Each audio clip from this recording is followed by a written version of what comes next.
Hello and good morning. Today we are looking at Aries Lagna and the second bhava of the Aries Lagna. The second bhava of the Aries Lagna is Taurus.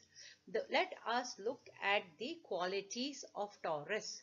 Taurus is a fixed earthy sign. Taurus is a fixed earthy sign.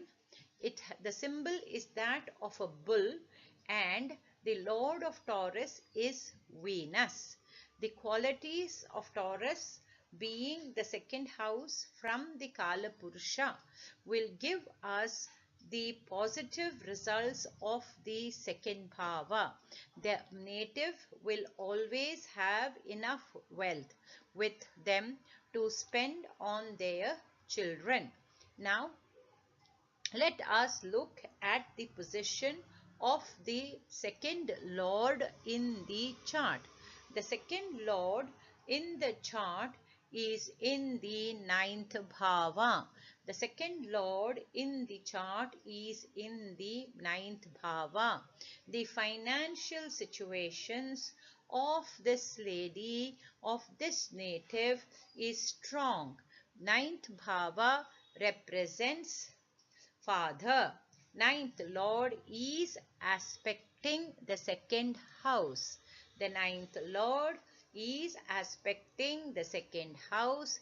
The second lord is placed in the ninth house.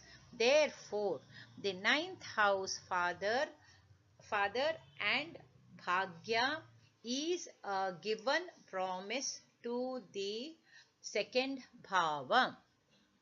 Saturn too is aspecting the second bhava, which means to say when the native reaches the age of earning, she will also be an earning member of the family.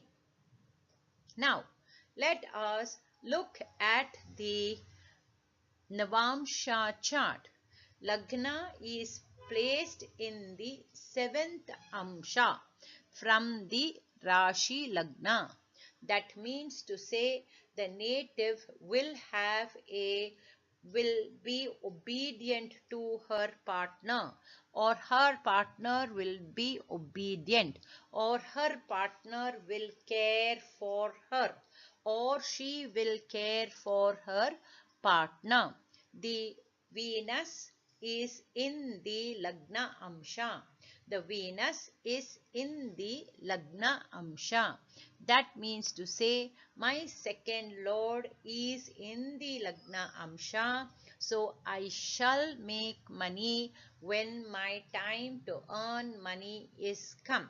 This is the way we understand the second bhava along with the Navamsha. Thank you. Let us look at Taurus second bhava.